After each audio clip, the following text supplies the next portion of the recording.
My name is Ethan Carter, and on the day I graduated from law school, I didn't pop champagne or throw a wild party. I did something most 27-year-olds would never even imagine. I quietly moved my grandparents' entire estate worth over $3 million into an ironclad trust. Why? Because I knew the people who shared my bloodline were the very ones plotting to strip me of everything my grandparents had spent a lifetime building. It sounds dramatic, doesn't it? But picture this. While my classmates were celebrating with balloons, my phone buzzed with a message from my mother. Not, "Congratulations, son," not, "We're proud of you."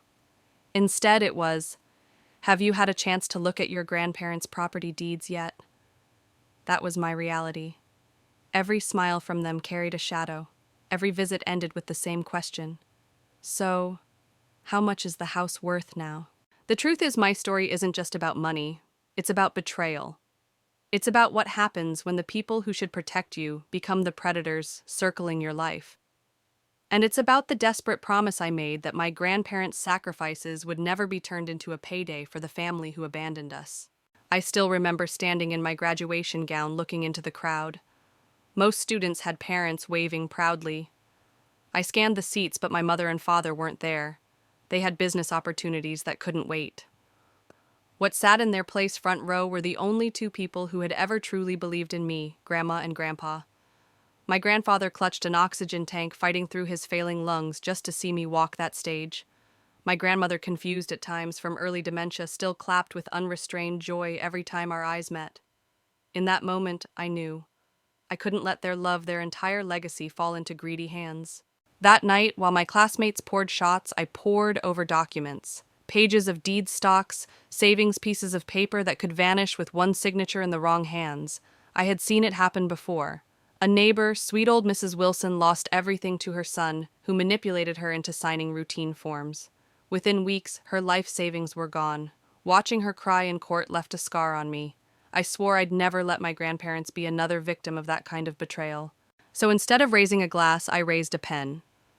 I signed the documents to create the Carter Family Trust. Every property, every account, every valuable possession shielded from manipulation. To the outside world, nothing looked different. But behind the scenes, I had just built a wall no scam or sob story could breach. It was a decision that would define every battle that came next. Because make no mistake, my family would come. They would come with fake smiles, with fraudulent documents, even with moving trucks. They would come claiming fairness while hiding knives behind their backs. But when they did, they wouldn't be facing the naive kid they once abandoned. They'd be facing someone who knew the law, someone who knew their tricks better than they knew themselves. And when that day finally came, when they stood on the porch, grinning with forged papers in hand, I didn't tremble. I smiled. Because I had been preparing for that exact moment all along. This is not just my story, it's a warning. Family doesn't always mean loyalty. Sometimes the fiercest battles aren't fought in courtrooms against strangers, but in your own living room against people who share your last name. So before I take you deeper into the betrayals, the lies and the showdown that nearly tore us apart, let me ask, have you ever had to protect yourself from your own family? If you're listening right now, drop a comment and tell me where you're watching from. It matters more than you think, because stories like these remind us we're not alone in this fight. The first real clash came faster than I expected. Just weeks after I set up the trust, my parents and younger sister showed up at my grandparents' house with the kind of smug confidence that told me they thought they'd already won. My father carried a thick folder of papers, my mother wore that plastic smile she always used when she wanted something, and my sister was practically bouncing phone in hand, ready to record her victory. "Good news," Dad announced as if he were delivering a gift. "The house is in my name now. We'll give you until Friday to clear your things." I didn't flinch. I didn't panic. I just sat there on the porch swing where Grandpa used to sip his coffee every morning, and I smiled. "You really think I would let that happen?" Their faces shifted in an instant. My father's jaw tightened, my mother blinked too quickly, and even my sister's confident grin faltered. It was the first crack in their armor, and in that crack I knew I had the upper hand. But let me take you inside that moment, because the scene wasn't just about words. Behind them, idling on the street, was a moving truck. They had really gone all in, convinced they could walk in with forged documents and strip the house bare before the weekend. The arrogance was staggering. Neighbors peeked from their gardens, some even paused with their lawnmowers, curious to see what drama was about to unfold. My parents didn't care who was watching. They believed this was already theirs.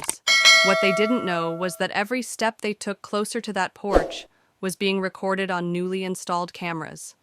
Every word they spoke would be documented, preserved, and ready to be played in court if necessary.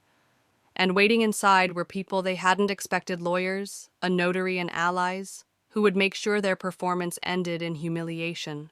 I remember the way my mother tried to salvage the moment.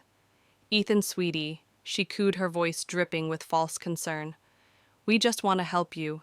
Living in this big house all alone, it must be overwhelming. Why not let us handle things? We can sell it for a fortune and set you up somewhere modern. You'd be so much happier."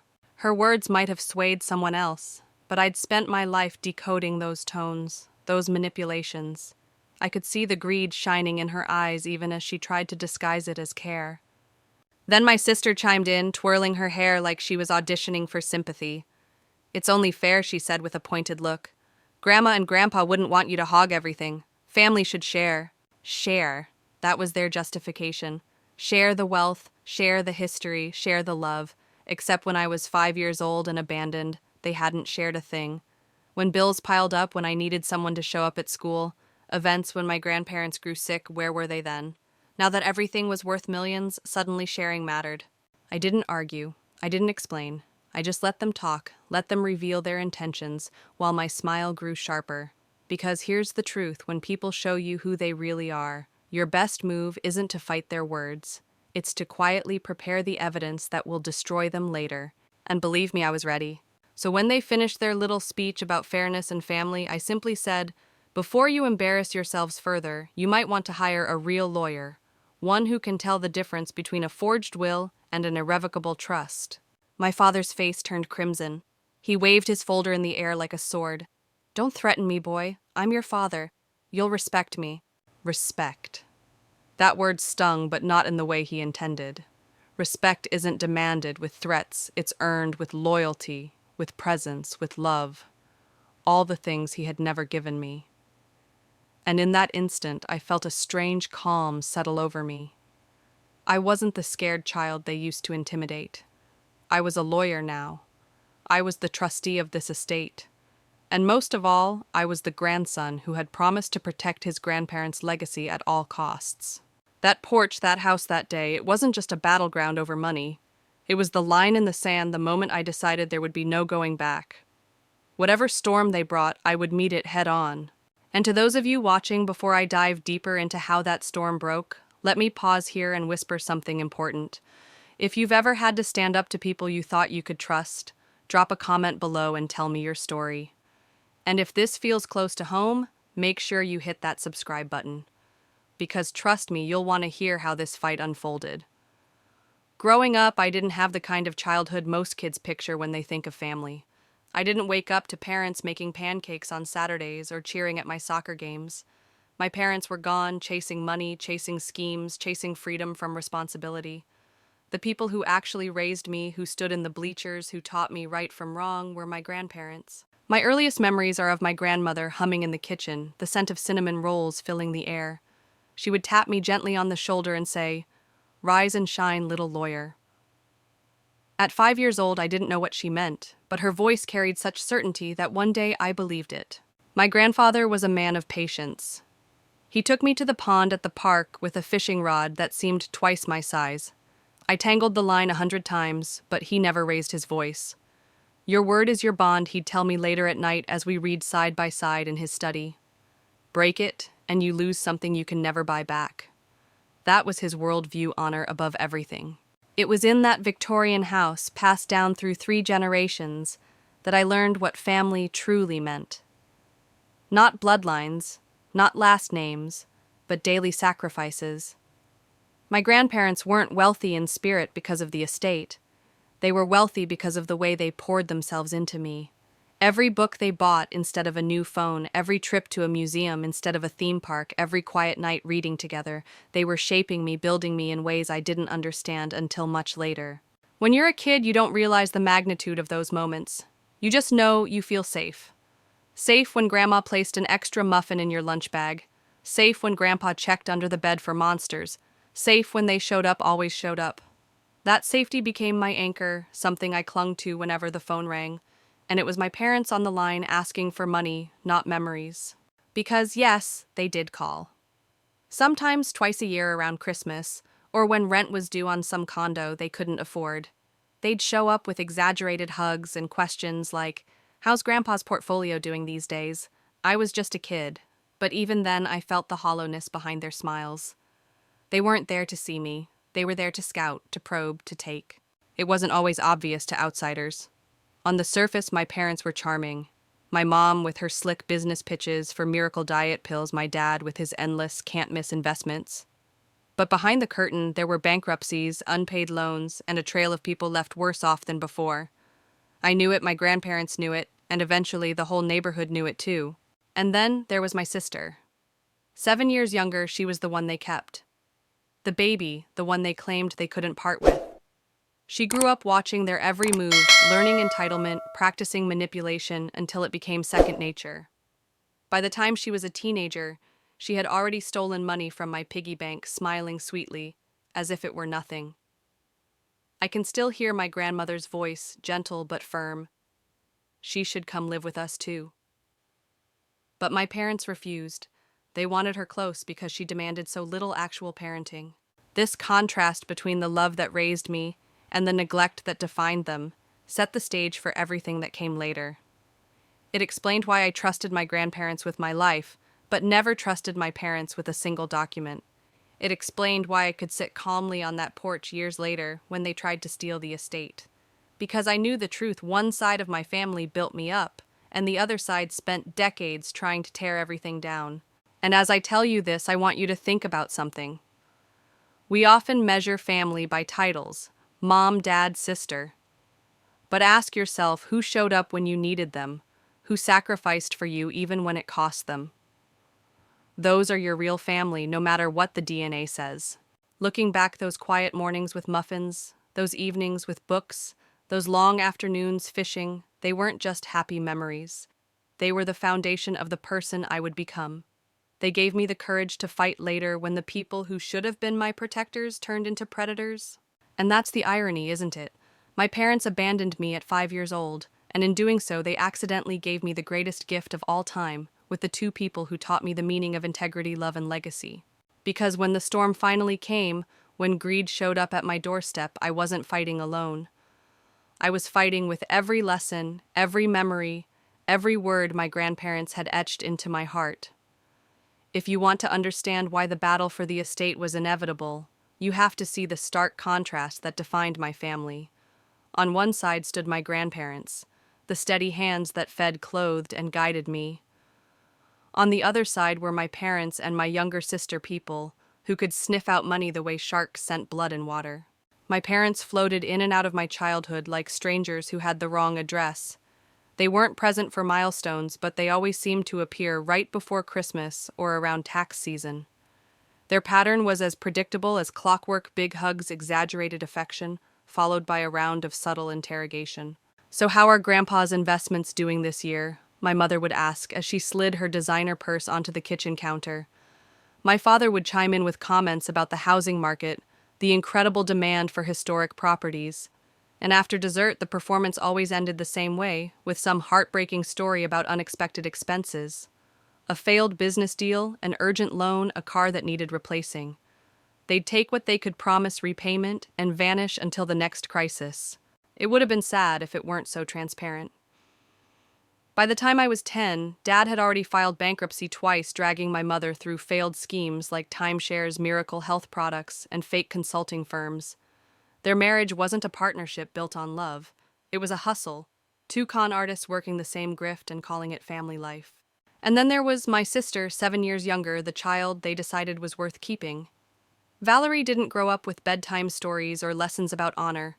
She grew up watching my parents manipulate people, learning every trick, perfecting entitlement.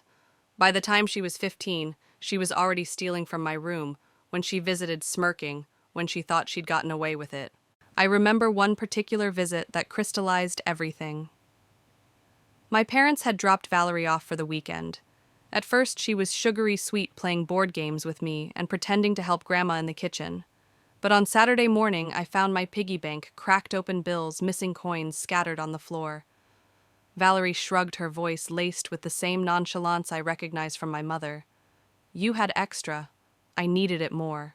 Grandma's eyes filled with tears that day. She tried to convince my parents to let Valerie move in with us permanently to break the cycle before it became permanent. But my parents refused. She's our baby, they insisted. The truth was simpler, they wanted her nearby because she demanded so little actual parenting. Every encounter after that just widened the gap between the family that raised me and the family that claimed me. My grandparents gave me tools, honesty, hard work, responsibility. My parents gave me burdens, doubt, fear, and the constant reminder that blood doesn't guarantee love. Even as my grandparents grew older, the divide sharpened. Dad started calling more often, asking not about me, but about my grandparents' health. How's Dad holding up these days? Still handling the property taxes okay? His tone wasn't concern, it was reconnaissance. Mom would send links to retirement communities suggesting the house was too much for them. Every word was a hint, a push, a veiled attempt to pry open the door to their assets. The truth was impossible to ignore. The closer my grandparents came to their twilight years, the more my parents circled like vultures measuring the distance between death and opportunity. And my sister, she became their eager apprentice, her eyes lighting up whenever she spotted antiques or jewelry in the house. She wasn't just watching anymore, she was plotting, taking mental notes, waiting for the day she thought she'd cash in. To outsiders, it might have looked like family tension. To me, it was a slow-motion heist. A robbery being prepared not by strangers, but by the very people who should have cared for my grandparents as much as I did. That's why when people later asked how I could stand so calm on that porch, facing down my father's threats and my mother's lies, I tell them this: I'd been watching that scene play out my entire life. Every half-truth, every fake smile, every unpaid loan, it all pointed to this confrontation. By the time they finally marched up my front steps with forged papers and smug grins, I wasn't surprised. I wasn't even angry. I was ready. And maybe that's the hardest truth to accept sometimes. You can see betrayal coming years before it arrives. You feel it in every fake hug, every whispered question about money, every moment someone chooses greed over love. And when that day comes, when the people you call family finally reveal themselves, you have two choices: let them take everything, or build a wall strong enough that even blood can't break through. The seed that grew into my career as a lawyer was planted one afternoon when I was 17. It wasn't in a classroom or a library, it was on the porch of our neighbors, the Wilsons, as I watched them collapse under the weight of betrayal. Mr. and Mrs. Wilson were kind elderly people who lived 2 streets over. They treated me like a grandson, often waving me in for lemonade after school. But that spring, everything changed. Their own son, flesh and blood, had convinced them to sign over power of attorney. They thought they were giving him authority to help with bills. Instead, he emptied their accounts. Overnight, decades of savings were gone. I can still see Mrs. Wilson's face streaked with tears as movers carted away her furniture. "He promised us we'd be taken care of," she whispered. That night, I lay awake staring at the ceiling, furious and powerless. If blood could betray them, what chance did my grandparents have with parents like mine circling closer every year? That moment stayed with me. It wasn't just sadness, it was clarity. I realized then that family didn't always mean safety. Sometimes it meant danger in its most deceptive form. From that day forward, I wanted to understand the laws that could stop predators hiding in plain sight. I didn't just want a career, I wanted armor. Fast forward a few years, I was in law school, surrounded by students who dreamed of climbing corporate ladders, arguing high-profile cases, or joining elite firms. My dream was different. I wanted to protect people like the Wilsons, like my grandparents' people who had everything to lose and trusted the wrong hands. That's why when I walked across the graduation stage, I wasn't just holding a diploma. I was holding a weapon. Knowledge sharp enough to cut through lies, strategy strong enough to outmaneuver con artists, and a promise to my grandparents that they would never be left vulnerable. But I wasn't just shaped by that one moment with the Wilsons. Every sacrifice my grandparents made deepened my resolve. When I was 16, I got my first job at the local library shelving books for minimum wage. I told myself it was to help with my own expenses, but truthfully, I knew prescription bills and property taxes were eating away at their savings. "Ethan, you don't need to work," Grandma said gently when she found me in my dusty uniform. But I saw the worry in her eyes when she thought I wasn't looking. I saw Grandpa quietly calculating bills at the kitchen table. They had already given me so much, it was my turn to give something back. Their lessons carried me through the darkest nights in law school. While others partied, I stayed home, highlighting case studies in estate fraud and elder abuse. One professor, a woman named Sarah Winters, said something that burned itself into my memory. 70% of elder financial abuse comes from family members or caregivers. Betrayal is the real epidemic. When I heard that, I felt the ground shift under me. 70%. I thought of my parents' phone calls, their sudden concern every time Grandpa had a doctor's appointment. I thought of Valerie's sticky fingers in my piggy bank. And I knew this wasn't paranoia. This was preparation. That's why the day I officially became a lawyer, the first legal document I drafted wasn't for a client. It was for my grandparents, the Carter Family Trust. I didn't tell anyone. Not my friends, not my neighbors, not even some of my professors. It was a secret shield, invisible to outsiders, but indestructible where it mattered most. And now, looking back, I can say this, that trust didn't just protect money. It protected memories, history, sacrifice. It ensured that the laughter of my grandparents wouldn't be reduced to a dollar sign on a balance sheet. So when my parents later came knocking with fake wills and fraudulent deeds, they weren't just testing my patience. They were testing the very lessons my grandparents had poured into me, to stand tall, to fight smart, and to never let anyone rewrite the truth. And before I go on, let me pause and ask you, if you were in my shoes watching your own family circle, like vultures, would you have done the same?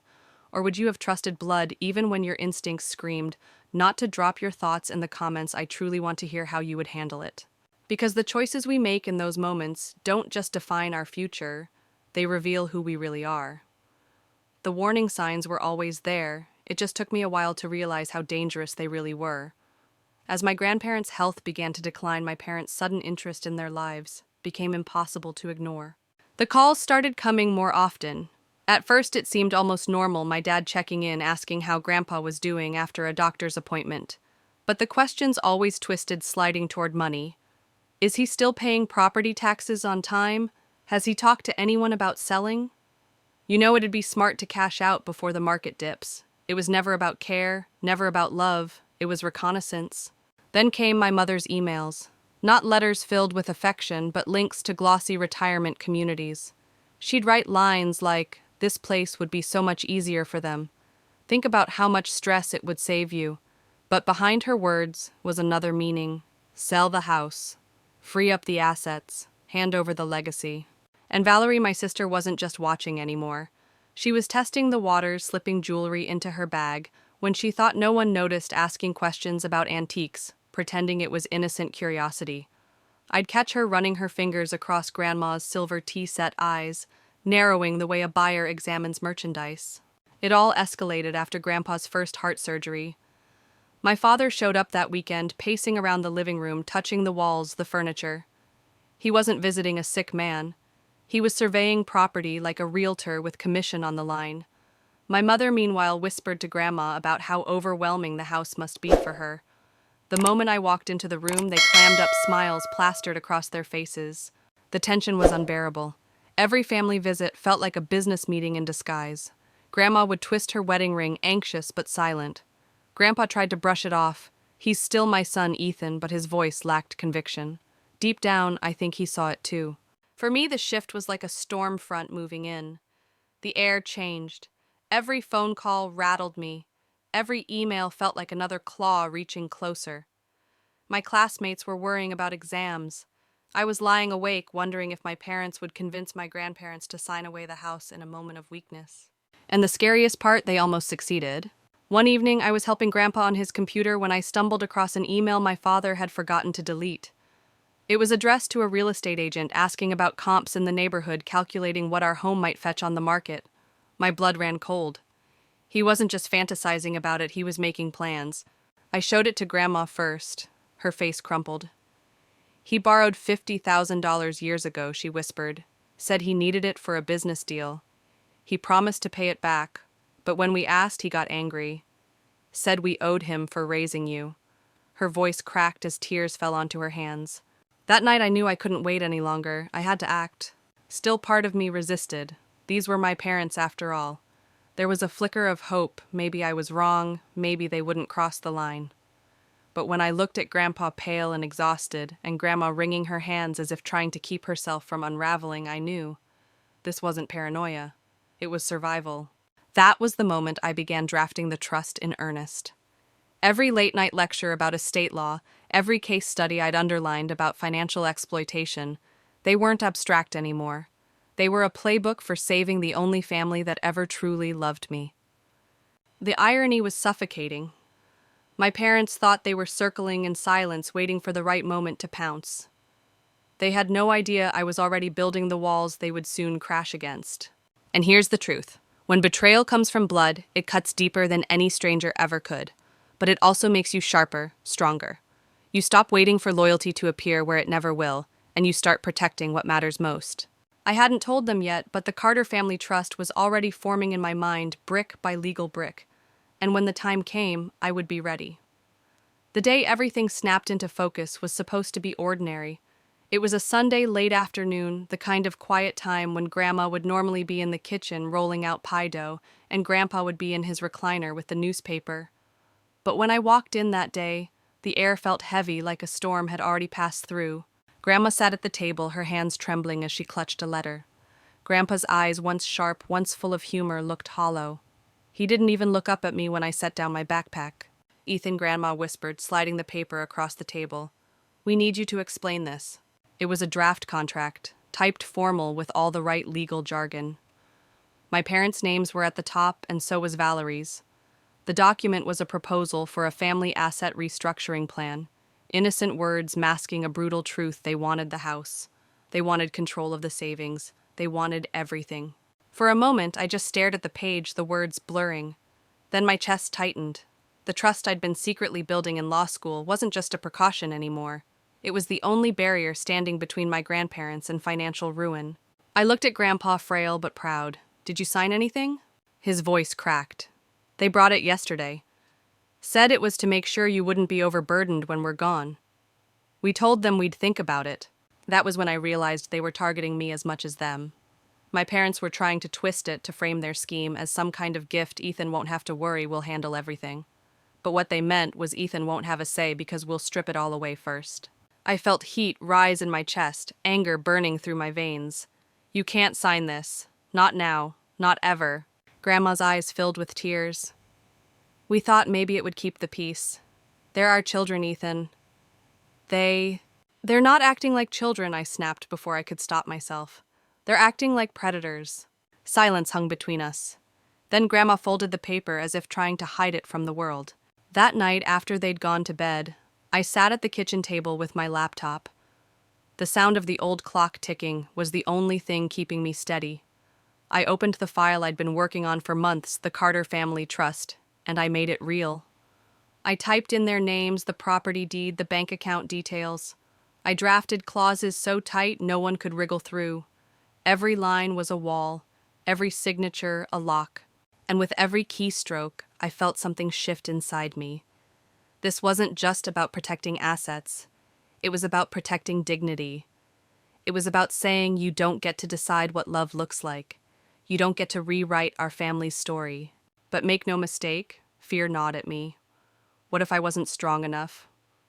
What if my parents found another way? My law degree was still new. My parents had decades of experience manipulating, pressuring, deceiving.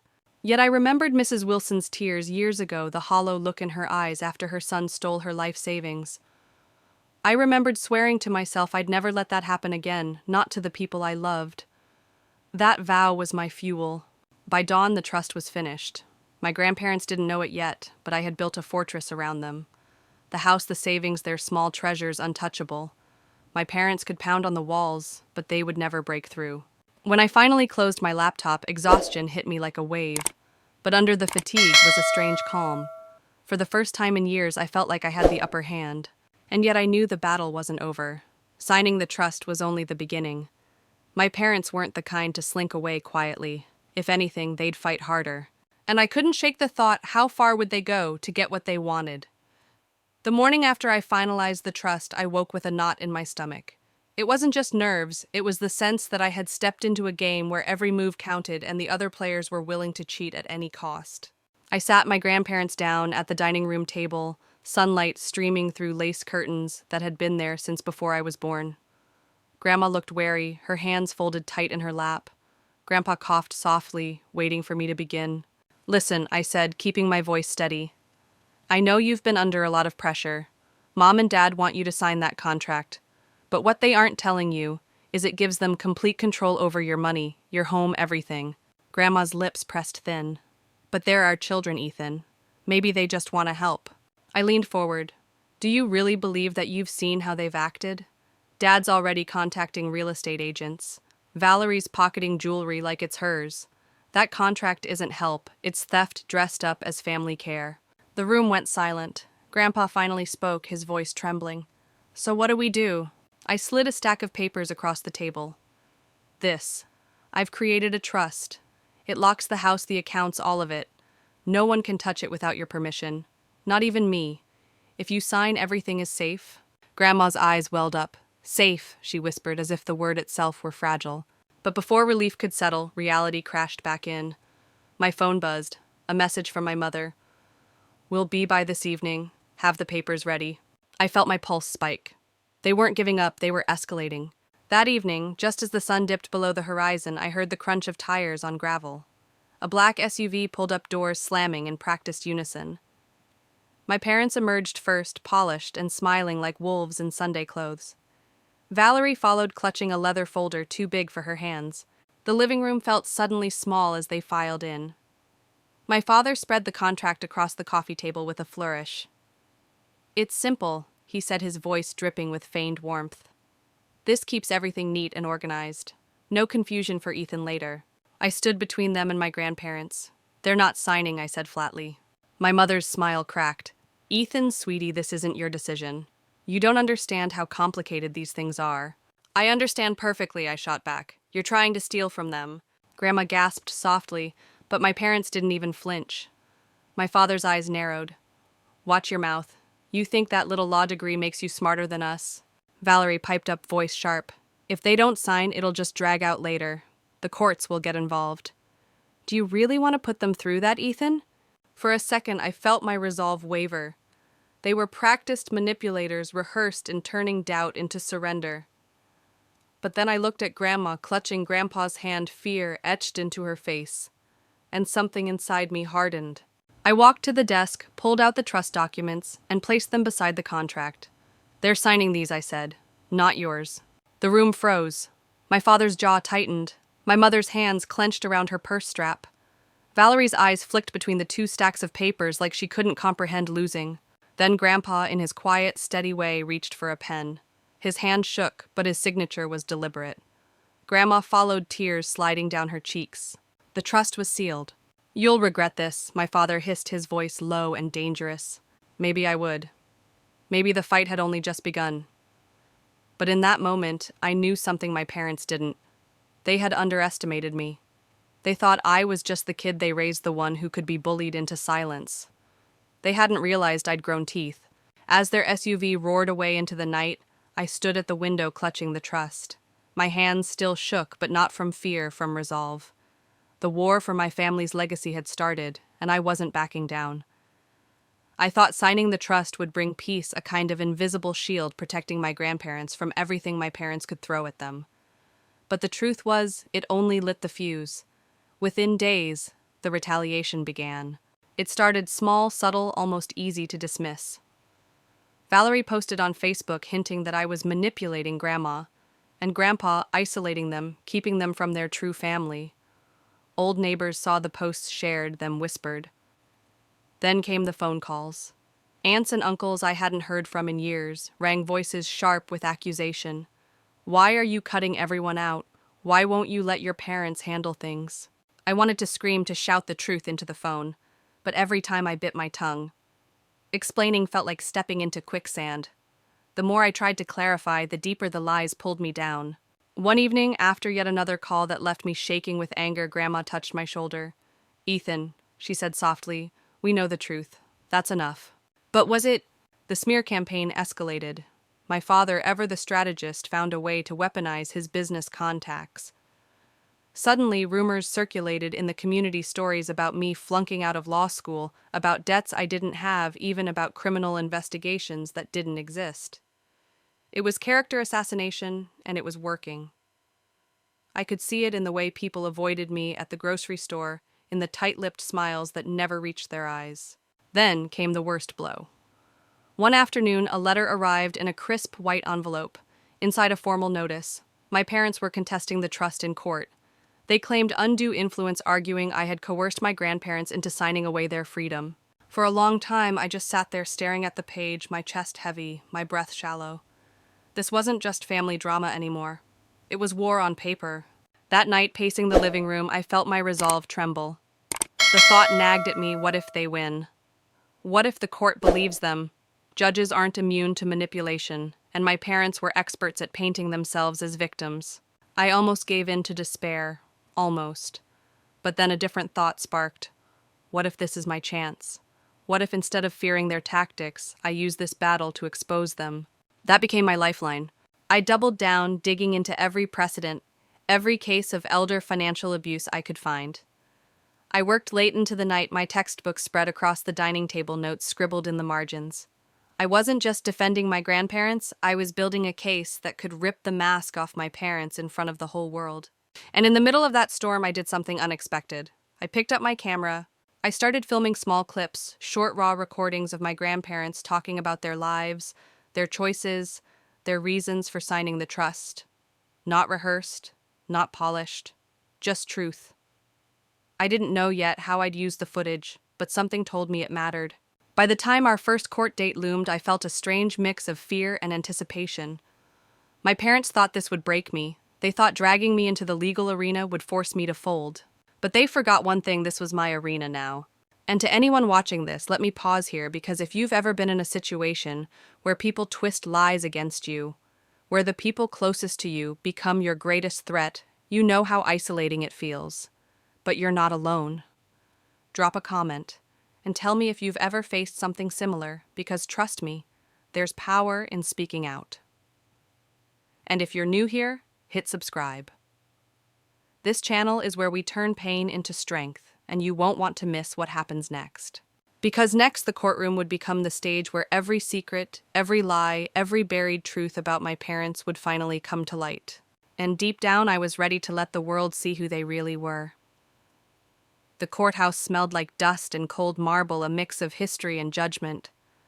I walked through its doors that morning with my grandparents on either side of me, their hands trembling but their chins lifted.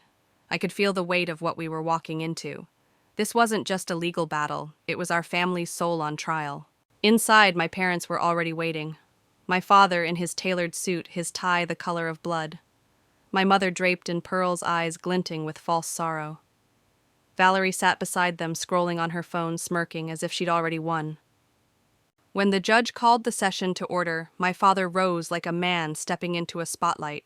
His voice was smooth, confident, rehearsed. "Your Honor," he began, "we are here today because our son has taken advantage of two vulnerable elderly people. He has isolated them, manipulated them, and coerced them into signing documents they didn't understand." Every word was poison, and yet it dripped from his tongue like honey. I clenched my fists under the table. Then it was my turn. I stood, my voice trembling at first, but gaining strength.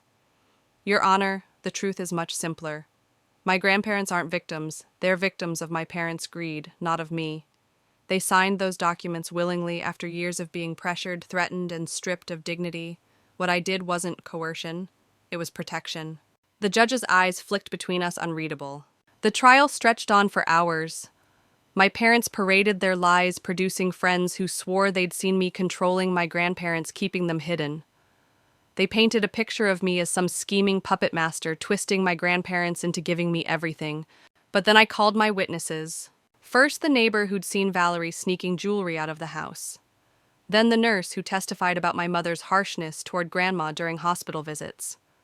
Piece by piece, I built a different picture, not of me as the manipulator, but of them as predators circling their prey. Finally, I played the recordings. Clips of my grandparents sitting in their living room, voices steady and clear. "We want this trust," Grandpa said into the camera. "We are tired of being pressured. We are tired of living in fear. This is our choice." The courtroom fell silent. For the first time, my parents' masks slipped.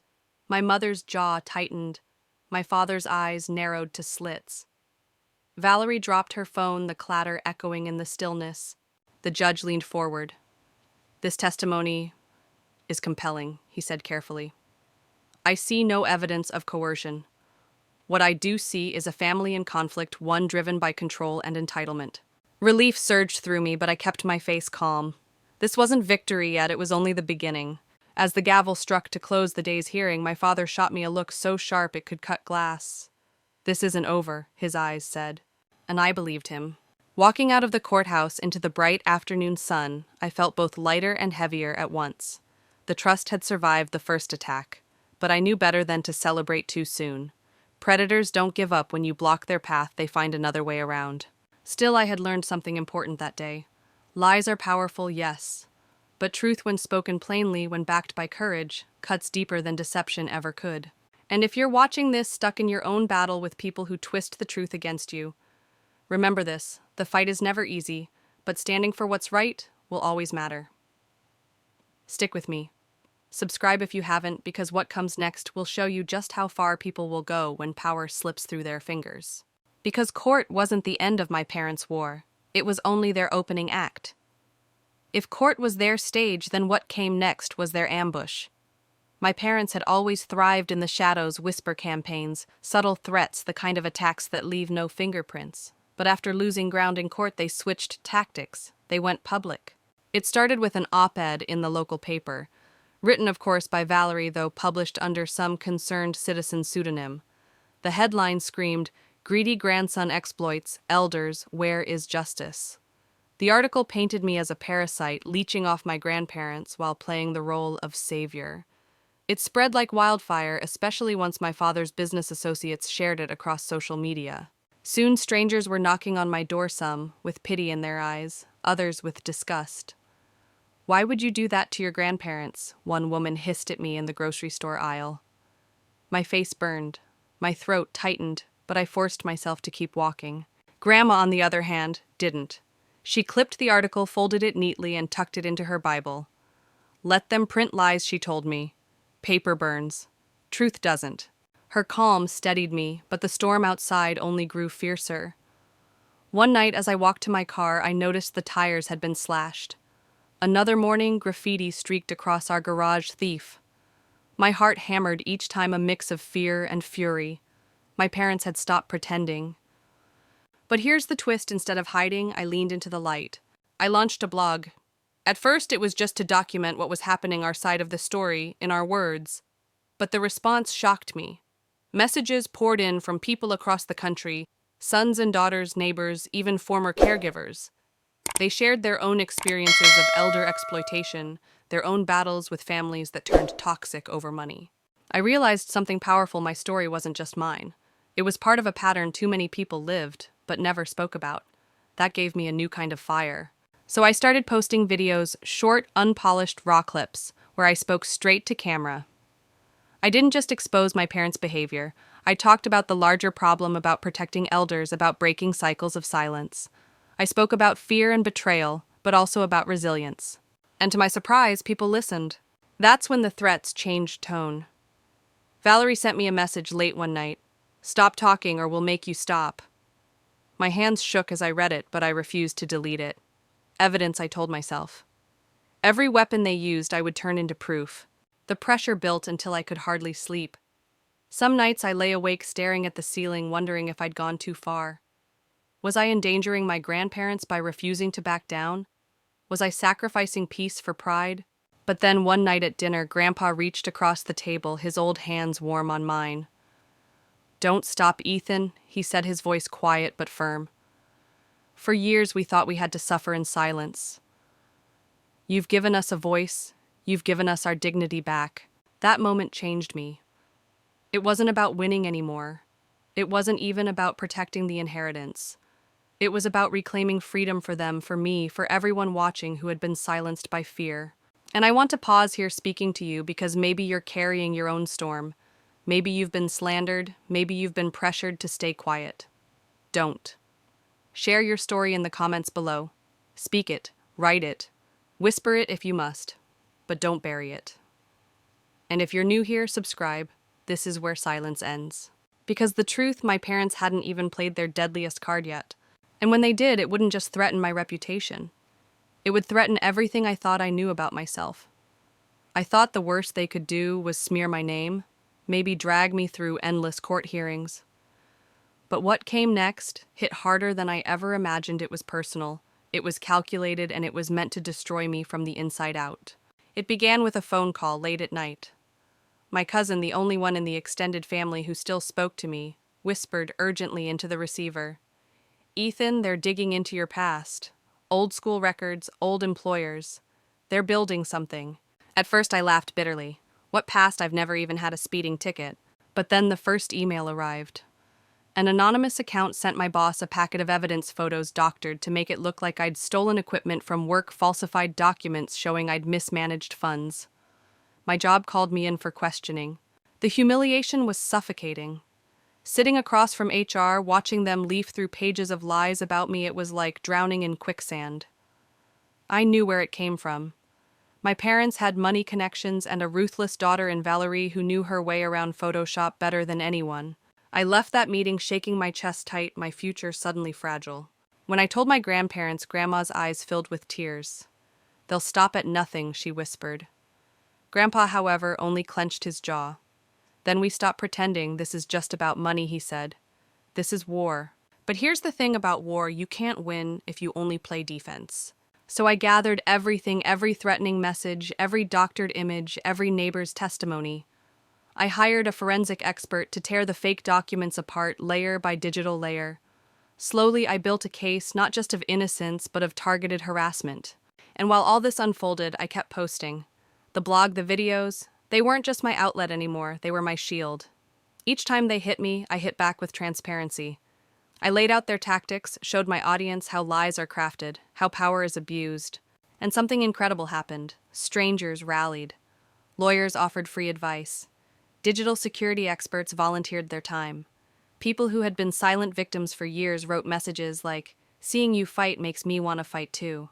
But the tension inside me was unbearable.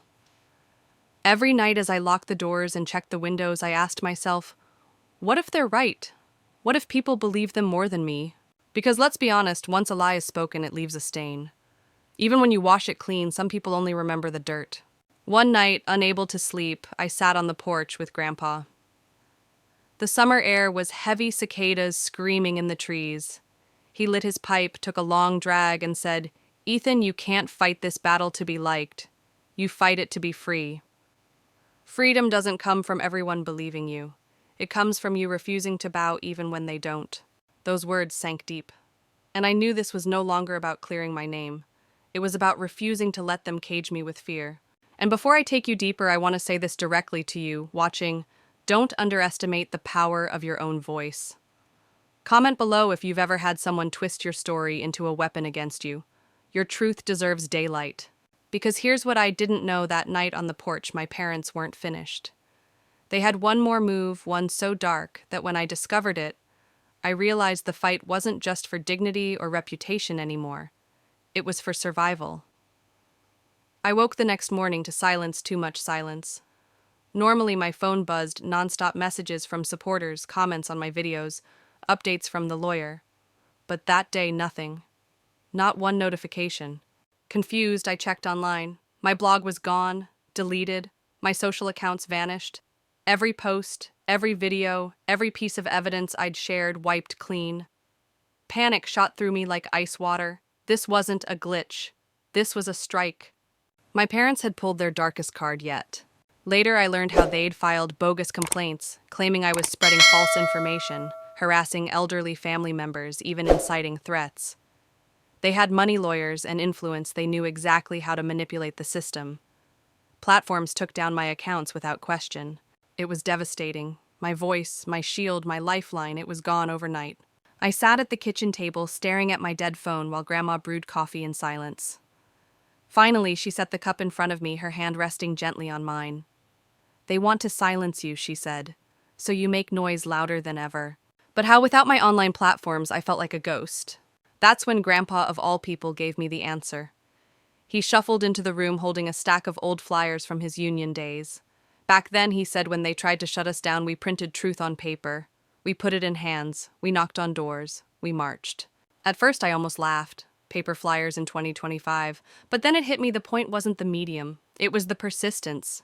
So I pivoted. I rebuilt. I created new accounts under different names. I partnered with advocates I'd met online, people who had bigger followings and could amplify my story. I started holding community meetings at the library, speaking in person about elder rights. Neighbors showed up, reporters showed up. The story grew, not shrank. And the more they tried to erase me, the more people wanted to know why. But here's the twist: Valerie couldn't stand being sidelined. One evening, as I walked to my car after a community meeting, she stepped out from the shadows. Her smile was sharp, her voice dripping with venom. "You think you're winning, you're not. You're embarrassing yourself. Mom and Dad won't stop until you're nothing. And if you don't back down, you won't just lose your name. You'll lose them too." I froze. Lose who? Her smile widened. "The grandparents you're so proud to protect." That night, I couldn't sleep. Her words weren't idle threats. I knew her well enough to recognize when she was bluffing and when she wasn't. And this time, her eyes had carried a deadly promise. The next week confirmed my fear. My grandparents' mail was tampered with. Fake medical bills appeared in their box. Strangers loitered near their house watching. Pressure, intimidation, terror, it was all aimed at pushing me to fold. And yet, as terrifying as it was, I felt something stronger than fear rising in me, defiance. Because the truth was, this every tactic they used only exposed them more. Every lie, every smear, every threat was proof of how far they'd fallen. And I wasn't about to let them drag my grandparents into their pit. I want to pause here because maybe you've felt this kind of pressure too. The suffocating weight of people trying to silence you, twist your life, make you doubt your own strength. Don't let them win. Share your story below, subscribe if you haven't, because silence only helps the abusers. Together we can be louder. But I didn't know then how close I was to the breaking point. The next move they made would shatter every illusion I had left. It wouldn't just test my courage, it would reveal the darkest secret buried inside my own family's history. And once that secret surfaced, there would be no going back. The secret came to me in the most unexpected way. An envelope slipped under my door. No return address, no handwriting I recognized. Just my name printed in sharp black ink. Inside were photocopies, legal documents, old bank statements, hospital files. My hands trembled as I shuffled through them. At first it was a blur of numbers and jargon, but then I saw it. A trust fund, established when I was a child, millions of dollars, my name as the sole beneficiary, and in the corner, the signatures my parents.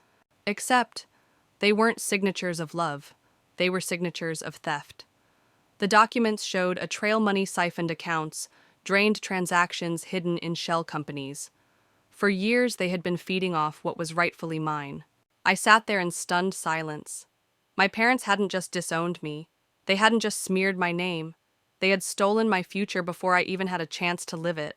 Suddenly, everything made sense. Their obsession with control, their desperate attempts to silence me, their hatred of my independence. If I exposed them, it wouldn't just ruin their reputation. It would unravel decades of financial fraud. And Valerie, she wasn't just the dutiful daughter. She was the accomplice signing off on transfers, laundering money through her business ventures. I felt sick, betrayed in a way I didn't have words for. That night, I confronted Grandma and Grandpa. Their faces told me everything they had known, pieces of this truth, but had been powerless to stop it. Tears slid down Grandma's cheeks as she whispered, "We wanted to protect you." But they threatened to cut us off completely if we said anything. Grandpa, his voice trembling with both rage and regret, said, "Son, this isn't just family drama anymore. This is criminal, and you have the proof." I stared at the stack of papers, the weight of history pressing on my chest. For the first time, I understood this wasn't just about me. It was about every person they had, cheated, manipulated, crushed under their need for power. The next morning, I made a choice. I walked into a lawyer's office, slid the documents across the table, and said I want to press charges. The lawyer flipped through the files, her eyebrows rising higher with every page. Finally, she looked at me, her voice steady. If this holds up, it won't just be a lawsuit. It'll be federal. The magnitude of it hit me like a tidal wave. My parents, respected in their community, admired in their circles, were about to be exposed as thieves, and I was the one lighting the fuse. But fear clawed at me. What if they retaliated harder? What if they turned their last shred of influence into a weapon sharp enough to cut me down completely? Still, I knew the path was clear. Because this wasn't only about reclaiming what was stolen. It was about ending the cycle, about ensuring no one else fell victim to their lies. And as I signed the first set of legal papers, my hand shaking but steady enough to leave my mark, I felt a strange calm wash over me. The war wasn't over, but the battlefield had shifted. It was no longer just whispers and manipulation in family kitchens. Now, it was courts, judges, laws. But before the gavel could ever fall, my parents made one last move, a move so ruthless it nearly destroyed everything I had built to this point. And I'll tell you exactly what that was in the next part. But before we get there, I want to hear from you. If you discovered your own family had stolen your future, would you expose them, even if it meant destroying them? Drop your thoughts in the comments. And if you're new here, hit subscribe. This story is far from over, and you'll want to see how it ends. I thought filing charges would give me relief that finally, after years of manipulation, silence, and betrayal, justice was on my side. But I underestimated how far my parents were willing to go. The retaliation came fast and brutal. Within days of the lawsuit being filed, they weaponized the only thing they had left: lies. Suddenly, the headlines screamed my name, not as a whistleblower, not as a victim, but as a criminal. Unstable daughter invents fraud. Claims against family, one article read. Another labeled me a vengeful manipulator out to destroy her parents.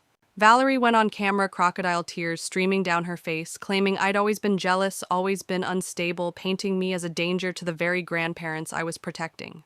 The narrative was slick, rehearsed, and devastatingly effective. For a moment, I felt crushed under the weight of it. My phone buzzed with threats. Strangers spit venom online. Even neighbors eyed me with suspicion when I stepped outside. But then something unexpected happened. Cracks began to show. Journalists started digging deeper. Independent reporters reached out asking for the documents. When they saw the truth, when they followed the money trail, the narrative began to shift. And my parents, they panicked. For people who had always operated in the shadows of respectability, the glare of real scrutiny was blinding. I'll never forget the day federal investigators knocked on their door. The image of my father, once so powerful, so untouchable, being led out in handcuffs is burned into my memory. My mother, pale and shaking, refused to meet my eyes as cameras flashed. Valerie screamed at the officers, insisting it was all a mistake, but her voice cracked under the weight of fear. For me, though, it wasn't victory, not yet. It was survival. Because winning in court is a long, grinding process, and I knew they'd fight every step of the way. But the tide had turned. For the first time, I wasn't the one on trial in the court of public opinion. They were. And in the quiet after the chaos, as my grandparents and I sat together at the kitchen table, the same table where this story began, I realized something. Justice isn't clean. It's not cinematic. It's messy, painful, exhausting. But it's worth it. Because this fight was never just about money. It was about reclaiming my voice, about refusing to be erased, about saying you don't get to decide who I am. Now, months later, the case is ongoing. The headlines have shifted. Some people still doubt me, but many more stand with me. Survivors of financial abuse, of family betrayal, reach out daily telling me my fight gave them courage to start their own. And that's what I want you to take away from this. If you've been silenced, betrayed, or broken by those who should have loved you most, your story doesn't end there. You can rebuild. You can fight back. You can carve out freedom even when they try to chain you down. I'm living proof. Before I close, let me leave you with this. If this story resonated with you, don't let it fade. Share it, subscribe, and watch the next video, I've linked it. Dives into another case where someone turned betrayal into power.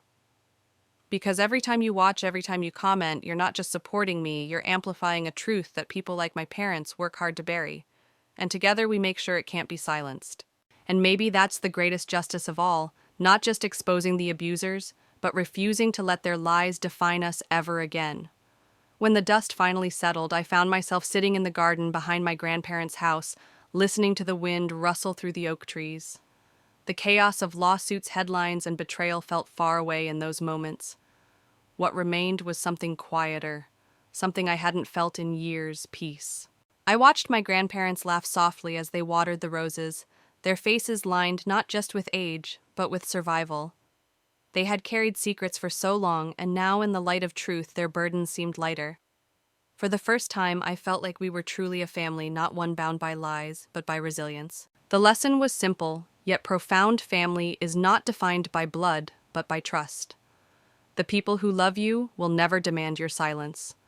They will never try to erase your identity or steal your freedom. True family stands beside you even when the world turns its back. In the months since I've rebuilt my life piece by piece. Some days are harder than others, but every step forward feels like reclaiming a part of myself I thought was gone forever. And in that rebuilding, I've discovered a strength I didn't know I had: the strength to walk away, the strength to speak out, and the strength to start again. If there's one thing I want you to remember from my story, it's this: betrayal can break you, but it doesn't have to define you. You are more than what was taken from you. You can rise, rebuild, and thrive.